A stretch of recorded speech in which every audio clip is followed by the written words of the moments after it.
Discussions in this show should not be construed as specific recommendations or investment advice. Always consult your investment professional before making important investment decisions. Securities offered through registered representatives of Cambridge Investment Research, a broker-dealer member FINRA SIPC. Advisory services through Cambridge Investment Research, Inc., a registered investment advisor. Cambridge and Houston First Financial Group are not affiliated. Welcome to Money Matters with Chris Hensley, where we spotlight financial literacy issues in the Houston community and beyond. And now your host, Chris Hensley. How important is inflation to somebody who is thinking about retiring? They're trying to look at, what is a sustainable drawdown plan? How important should they take inflation? It's hard to take it important enough, actually. It's really what I consider the greatest enemy of retirees. When you have high inflation, 8-10%, as you did in the 1970s, you're forced to increase the amount of your withdrawals by that percentage every year, and it's not long before that just chews your portfolio up. What if the hardest part of retirement isn't the math, it's staying human when the math gets scary? Wow. Today on Money Matters, we're here with Bill Bengen, creator of the 4% Rule, with his new book, A Richer Retirement. We'll explore what still works from the original research, what might shift in a world of higher rates and sticky inflation, and how to turn panic into policy. Whether you advise clients or you're planning your own income, you'll leave with a cleaner starting point guidance, a smarter conversation about flexibility, and a kinder checklist for sequence risk. Let's trade certainty theater for durable decisions. Bill, welcome so much to the show today. Thanks, Chris, for the invitation. I look forward to it. Absolutely. Well, I'm super excited to have you here. I have to have my podcast host hat on and try not to fanboy out here. But as an RICP, I can tell you that your work has been influential on my practice and on many people in the profession. So I am super excited to talk with you today here. Let's start out just right out of the gate with the new book that you have out. The book is called A Richer Retirement. Why did you write A Richer Retirement? Because there are a lot of things I learned about retirement spending and withdrawals over the last 10, 15 years that I hadn't communicated to folks yet. So I wanted to get that in book form and essentially establish a method, a process by which people can develop a withdrawal plan and manage it during retirement. I know, we've got a good mix of pre-retirees, retirees, and other advisors who listen to this show as well. And so the 4% rule has been kind of a staple. But when you wrote this new book, what would you say is the single biggest change in your conclusions now versus your study that you originally did? The single biggest change is that inflation is a more concern than stock market decline. The stock markets decline, but they come back. But inflation gets up there and stays high. It's devastating on a portfolio as it was for retirees during the 1970s. That's so true. I mean, and I'm thinking back to the data that you used, and what were some of the interest rates there on like money markets and stable value type stuff at the time? We've been fortunate. We're like 4% on money market mutual funds now, which is a lot better than we were 5 years ago. We're essentially zero. So unlike then, where Tina applied, there is no alternative. There is an alternative to investing in risky investments today. That's at least for the time being, money market mutual fund is a decent place to temporarily store your money.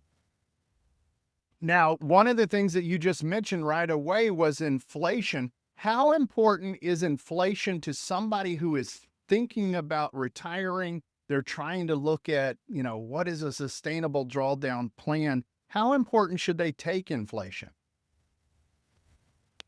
It's hard to take it important enough, actually.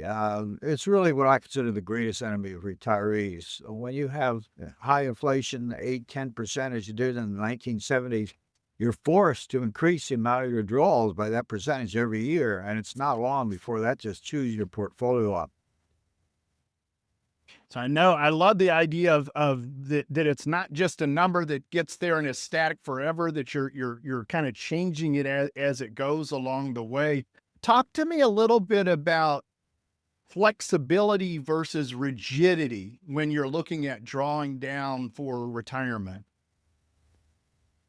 Sure. I think it's natural human instinct when the stock market is not doing well to cut back on the expenses a little bit. I think that's a healthy tendency because you never know what's going to happen, how deep the market decline will go. So I think there's some need to have some flexibility in your spending program. I also think it makes sense to have some flexibility in your view of inflation. Be aware that it's a problem. Be alert if it's starting to increase, and be prepared to cut back if that happens. I love that. I love that. Keeping that open flexibility there, whether it's inflation, whether it's the market beating up on us, right? When it comes Yeah. time to start drawing down there. Tell me a little bit about, now I did some research before getting on here, and I saw you on another podcast where you had talked about your opinion on active management. And when I have my financial advisor hat on, I'm an active manager. I manage downside risk, looking for preserving capital preservation. But I think you mentioned that had changed over your lifetime. Tell me a little bit about that. Yeah, originally I was raised on Warren Buffett's philosophy, which is supposedly buy and hold. And I was like that through the 90s. And then things started changing in the markets. It was clear that there was going to be a lot more intervention in markets from governments, from central banks, and that it was distorting markets, and that we couldn't count on behaviors of the past to persist in the future. Things are going to be different. It is really different at this time. So you have to be really aware of the fact what the monetary authorities are doing and how it might affect your withdrawal plan. That point you just made about things are different. They are different. It's a moving target. The number 4%, which was intended to be a worst case scenario, was basically which retiree in history experienced the lowest safe withdrawal rate. That turned out to be the one in October of 1968.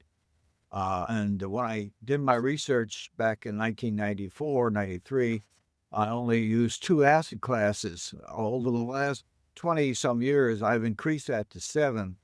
And increase the number of asset classes, making your portfolio more sophisticated, increases returns and will also increase withdrawal rate. So I've gone now from 4% on the worst case scenario to 4.7% as a worst case scenario. And I think when people, there's been mistakes where people have kind of misinterpreted or they've heard that 4% and they kind of hold it literally, right? But you're telling us that was based kind of on a worst case scenario, and you were using the October 1968 situation there. And so things change. And, in the book, you also talk a little bit about guardrails and some of that. Can you tell us a little bit about how your approach has adapted and changed over the years? I use a third-party risk manager to help me make decisions on what my stock allocations should be. And essentially, they vary their recommendations on stock allocation based upon their perception of risk in the stock market. And currently, they're recommending that you hold about 60% of what you would normally hold in your account. So if you normally have, let's say, 60% stock allocation, they'd be suggesting 36%. One of the things you also talked about on another show as I was researching this, and so we're going to pivot a little bit. We're going to talk about gifting because you mentioned on that show that you like the idea of gifting money before people pass as opposed to waiting until they pass, right? Can you tell us a little bit about that? What your opinion is on that? Absolutely. It's important. It's a tradition I know my dad started with me. When I was younger, he would start giving me checks at Christmas time, I and my wife. And when you're young and struggling, that cash really comes in handy. And he knew we appreciated it. And I think he was very happy while he was alive to see evidence that his good works were bearing fruit. And I've taken that to heart, and I'm doing the same thing with my kids too. It's nice to share the wealth, as long as you have enough of it to share. I mean, we hopefully do. And that's, one of the benefits of that is a lot of times people aren't here to see the fruits of their gifts, right? If we gift while we're still alive, you get the happiness units there of actually seeing your family members and your kids. I think the idea you mentioned, the age of 50, right? Getting a nice little shot in the arm at age 50, that's when a lot of these expenses come online. So I love that idea there. Um, Bill, what message do you have? I'm going to shift and talk to our retirees here. Somebody who is making that scary decision, right? They're right about to turn off their paycheck. They've lived off of a paycheck for their entire lives, and they're now starting to draw down that income. What are some things outside of the 4% rule that you've learned that you'd like to share with those retirees, things that they might not have on their radar? Well, I think it's important to enter retirement with a plan of some sort, for certainly a financial plan, and also focus on things that make for a successful retirement, which in my opinion, there are four of them. One is friends, another is family. The second would be having passions and interests, and also your health. Those four are very important. And I think if you concentrate on those, and develop them and cultivate them, you'll have a successful retirement as well as a successful life in general. I love that. Those are some of the most important. I will piggyback off of what you just said, because after doing this for 20 years, my retiree clients, the things that you're mentioning, the friends, family, having those passions, and then ultimately having good health, right? Those are the things, doesn't matter how big that dollar sign is at the end. If you don't have those four things in alignment there, that's where we see people come back and say, boy, I wish I did things differently. So I love that. Right. I love that so much there. Bill, when we talk about cash reserves or having a bucket of cash set aside, what's a good recommendation? What do you like to see people carry into retirement as a good rule of thumb? As far as having a cash reserve, I think somewhere at least 5%, which is pretty close to 1 year withdrawals. Although you can go up to 10% without really affecting withdrawal rate too significantly. It's a matter of what's comfortable. If a person is particularly nervous about the stock market and fearful of declines in their portfolio, if they know they have 2 years of cash sitting in a mutual fund, money market mutual fund is absolutely safe, that can take a lot of pressure off them, because that'll give the stock market a chance to recover and things get back to normal. I love it. Bill, all right, I'm going to take you back in time here. When you were an advisor like me, right? And when you sat down and you came up with this 4% rule, did you think that this was going to go this way? How did that come about, and what was your reaction to how it blew up? Yeah, blew up is a pretty apt description. I was totally unprepared for the reaction I got. I just put that paper out there, and all of a sudden I started getting invitations to speak at financial planning conferences and calls from the media. And it wasn't long before I realized I had a tiger by the tail. But here I am, 30 years, still hanging on to the tail of the tiger. So the book is A Richer Retirement. I'm going to encourage everybody to go out and get a copy of it. And this is going to update us. This will let us know some of the best practices there for sure. Bill, while we got just about 10 minutes or so before the show is at the tail end here. But I'd like to ask you a little bit about Social Security. When it comes to, you get your drawdown, a sustainable rate of drawdown, how important is having Social Security in that calculation or in your planning there? Can you talk a little bit about that with us? Sure. And I'm really talking outside my area of expertise to a certain extent. I'm retired as an advisor now. My research is primarily focused on what happens inside investment accounts and how to maximize them without taking additional risk. It's nice to have that extra income if you have it in Social Security. But whether you have income from Social Security or not, you're still faced with a maximization issue of how much can I take out of the retirement account? Because most people, even with Social Security and pensions, are not in a position to say, well, I can get by on 1% for my investments. That's rare. Right. Most people want to get as much as they can. Yeah. I think that's good advice, right? I mean, even though Social Security is there for most people, some people it's not, right?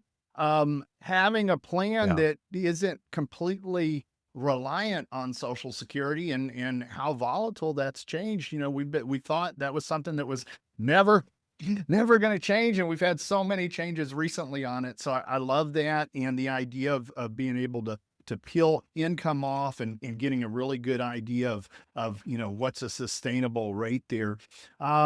Let's talk about the data that you used, right? I know when you started the 4% rule that you were only using some data. Where is that? What were you using then? And now what are you looking at in the new book? Sure. At the time of my original research, I was using just two so-called asset classes or investments. One was U.S. large company stocks, and the other was a intermediate term U.S. government bonds, like a 5-year U.S. Treasury bond. Now, that doesn't fit anybody's definition of a diversified portfolio. So over time, I've added increased additional investments. I'm up to 7 now. I added micro cap stocks, small cap stocks, international stocks, and treasury bills,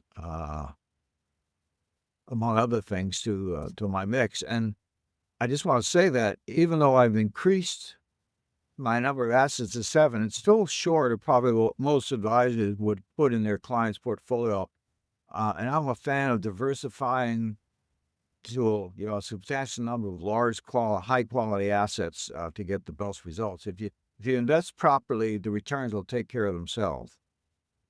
And that is, having the idea of having multiple asset classes in your mix that gets us into, what might look like an asset allocation for a lot of people.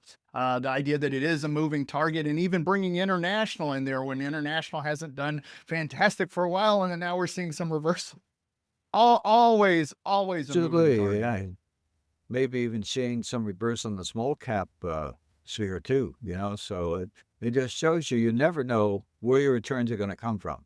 And if it's been 10 years where value stocks have been overwhelmed by growth, or with a period of 10 years where large cap stocks have dramatically outperformed small cap, it doesn't mean that will continue into the future. And you may be missing a big opportunity if you exclude those asset classes from your mix. 100%. We forget that when some things work and then they don't work for a while and then they work again. It's that past performance is not indicative of future results, right? It's that reminder that always comes Absolutely back. Correct. Always comes back and gets us there. Bill, as we get towards the end of the show, what would you like to tell listeners that I've forgotten to ask you? Well, if they're in retirement and they have a plan and they're managing it, which means they're tracking their plan against some kind of a benchmark, it's important to recognize that if you encounter a stock market decline early in retirement, it's going to throw you off plan probably pretty significantly. But it's not something to be concerned about.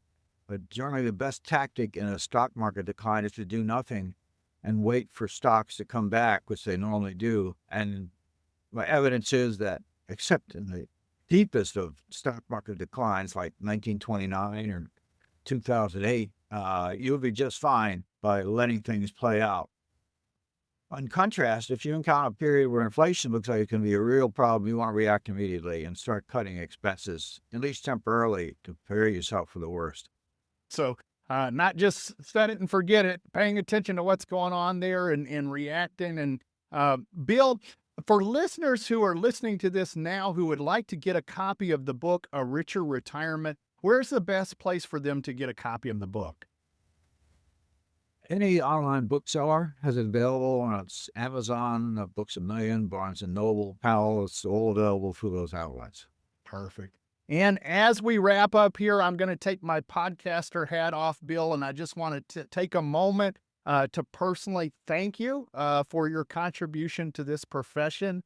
I don't know of a lot of advisors who you could be a successful producer, manage a lot of assets, and not leave an impact on the profession. So I just wanted to personally, tell you thank you for your work. It's made a big difference to me as an RICP. I know it's made a big difference to other income professionals out there. Thank you for all that you've done. That's very kind of you, Chris. I appreciate it. All right, Bill. Well, with that, let me just start to get sappy on you. But with that, okay. Bill, have a good rest of the day. Thank you so much for being on the show today. A pleasure. Let's do it again sometime.